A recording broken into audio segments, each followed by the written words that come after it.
Now, today's federal system, you know, in the post-1937 period, you can use several terms to describe the federal system today, and your textbook mentions 4 of them, so I'm going to, in the slides that follow, we're going to talk about cooperative federalism, fiscal federalism, coercive federalism, and competitive federalism. And you should know the difference between those terms, what is suggested by them. So first, with cooperative federalism, this is the notion that in many areas of policy we find joint funding, rulemaking, and administration of programs that are federal in origin. A very good example of this is Medicaid. Now, if you remember, Medicaid is a federal program that provides health care for low-income people. There's often a lot of confusion between Medicaid and Medicare, wondering which is which. One way to remember it, it's sort of indelicate, but Medicare is for elderly people. We care for the elderly and we aid the poor. You can think of it that way, right? Just to keep it straight, because it really is important to keep the program straight. They're funded very differently. They do completely different things. They're run in different ways. And there's, if people think they're talking about one thing and somebody else is talking about another, it can be very confusing. So Medicaid is the federal program we're talking about here, low-income people. Every state has a counterpart Medicaid program. States do not have to participate in Medicaid. It's one of those examples of grants to the states. But every state does have a Medicaid type program. In the state of California, we call ours Medi-Cal. Funding of Medi-Cal, about $2 is kicked in from the federal government for every $1 the state of California kicks in. So it's joint funding. It's also joint rulemaking. The federal government sets basic rules, but states have a lot of flexibility in how they administer the program. It's also administered jointly. There are some federal programs that work on the program, but most of the administration on the front line is done by local or county employees. So again, it's a mix of all different kinds of employees. Sometimes we refer to this kind of federalism, this idea, as picket fence federalism. And the notion is that you have pickets of a fence, and the wood that runs horizontally at the bottom is local, the middle is state, the top is federal. And the pickets are policy areas. You can see that in your textbook. And what quite often happens is that in a particular policy area, within a policy area, like within healthcare policy, there's a lot of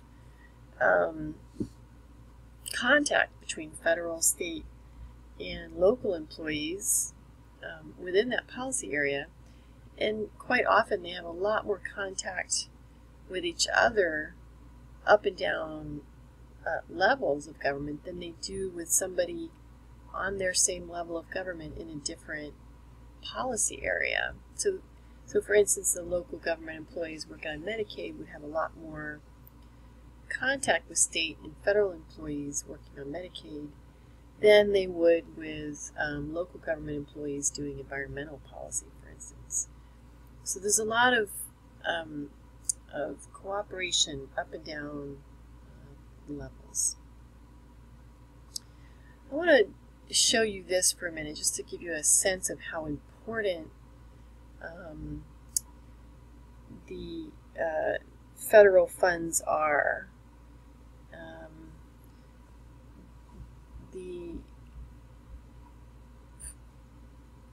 This is a representation of the financial report of the state of California in 2011.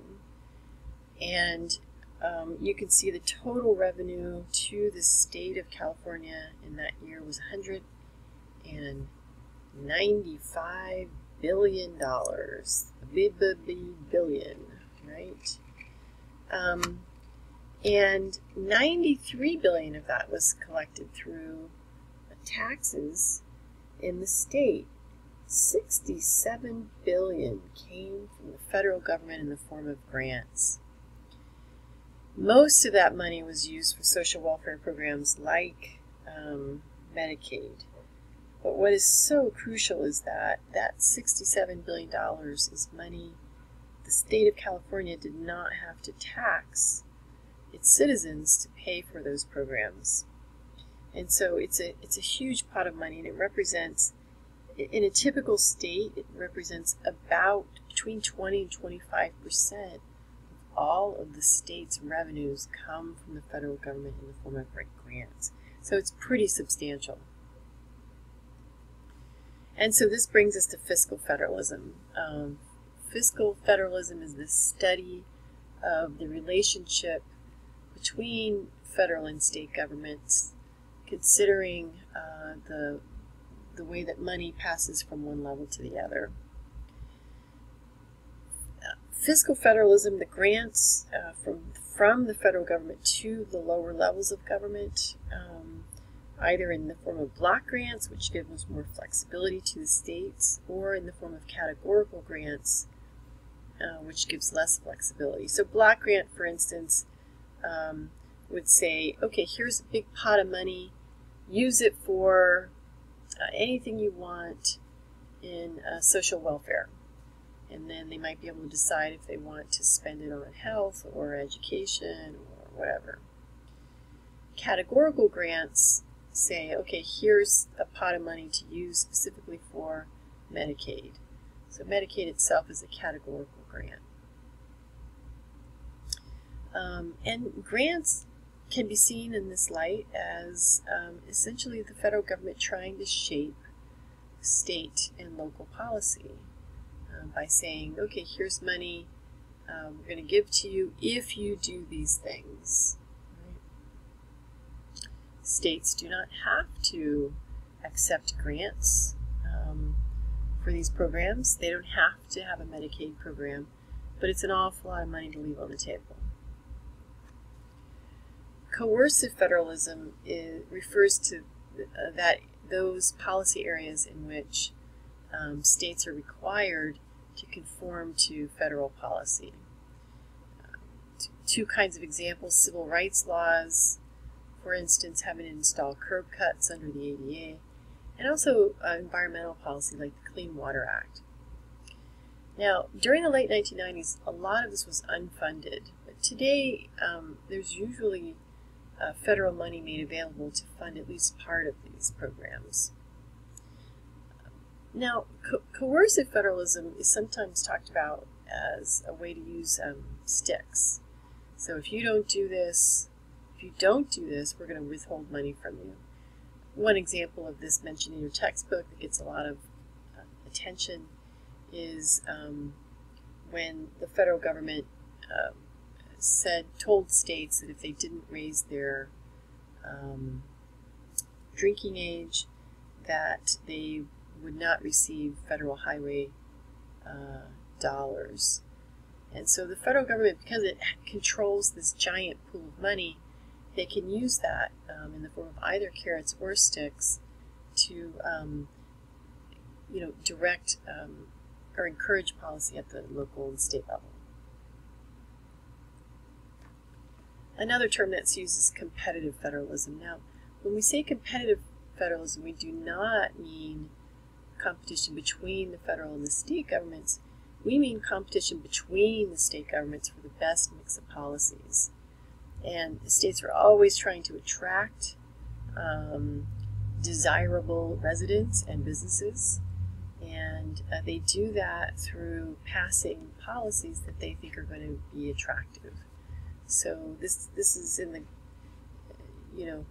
for instance,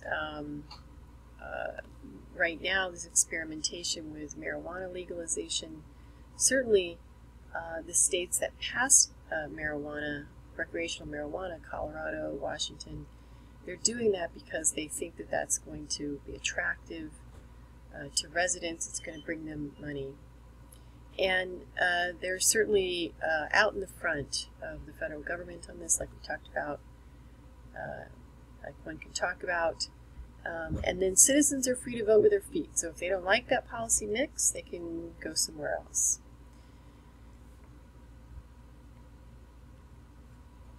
Your textbook discusses in this framework then some of the advantages of a strong role for the states. And I'm just going to list them here briefly. First, when a lot of power is left with the states, they can experiment with policy mixes. States and local governments are ostensibly closer to the people as well. They know more. They're more well equipped to know what the local populace prefers. States and local governments provide more points of access.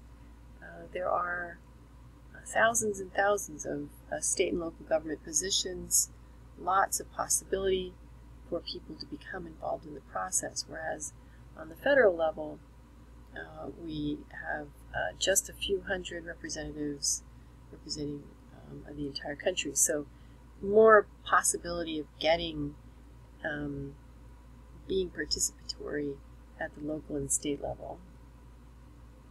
And the state and local governments help to check federal power. So they can provide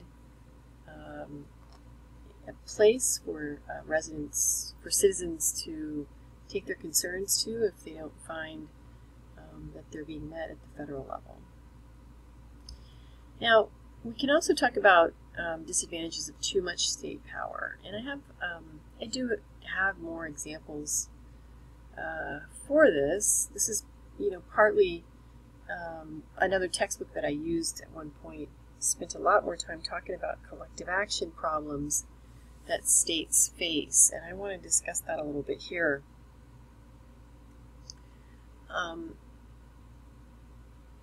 Much of the division of power between the federal and the state governments is not usefully seen as. Let me back up for a minute. Certainly, it's clear that the federal government has a lot more power today, vis-a-vis the state governments, than it used to. Certainly, in the middle of the 20th century, since the middle of the 20th century, a lot of responsibilities and power have been adopted by the federal government. Now, one can sort of see, ask the question, well, why is that? And it's not very helpful to think of it as simply a power grab on the part of the federal government. Many of the shifts of power up were solving problems that the states have in a system in which they're all kind of swimming in the same ocean. Let me talk about this a little bit with some examples. So, for instance,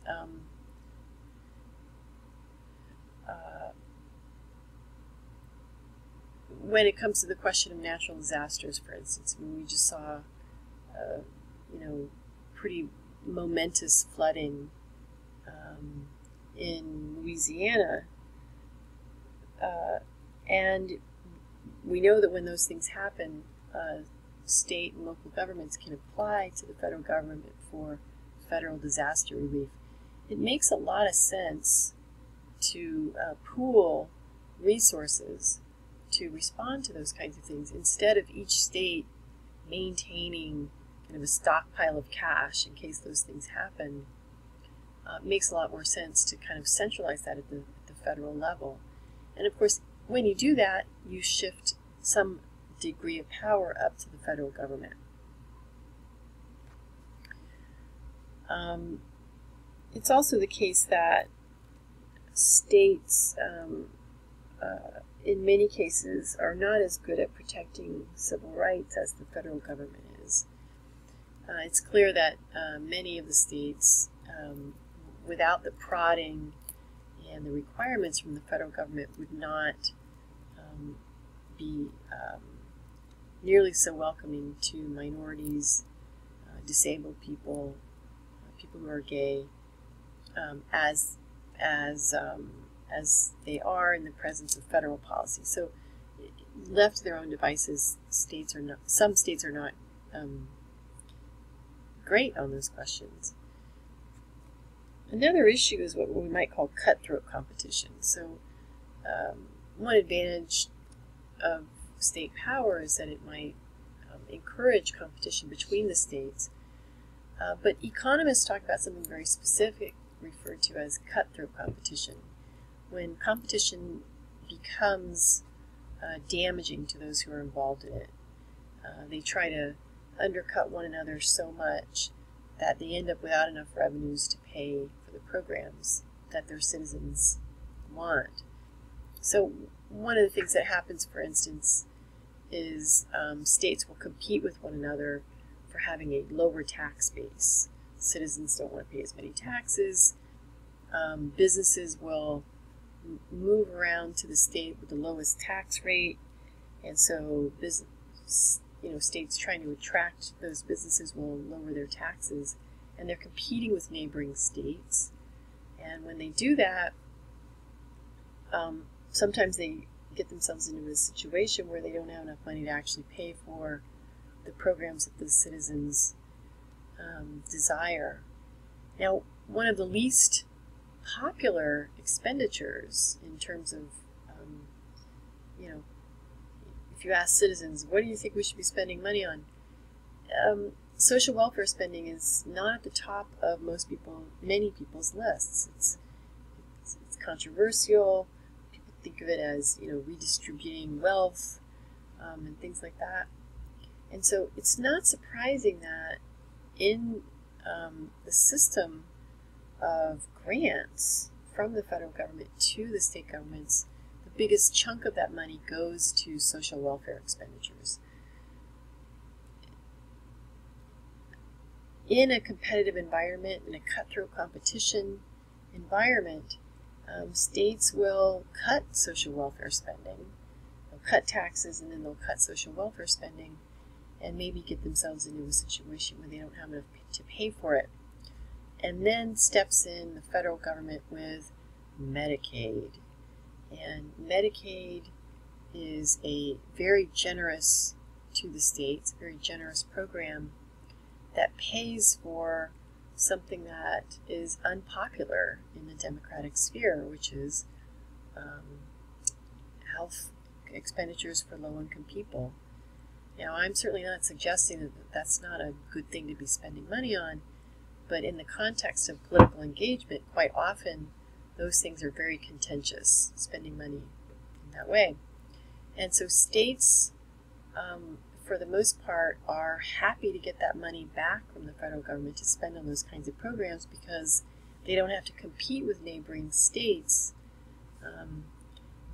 to collect taxes and pay for these programs that are, fairly unpopular, but which need to be in place. So it's not surprising, in a way, that states participate in Medicaid, and to a certain extent, Medicaid can be seen as solving this kind of collective action problem among the states. Environmental protection is a similar dynamic. States compete with one another for, to attract businesses, and so sometimes there's pressure to go light on environmental protection. And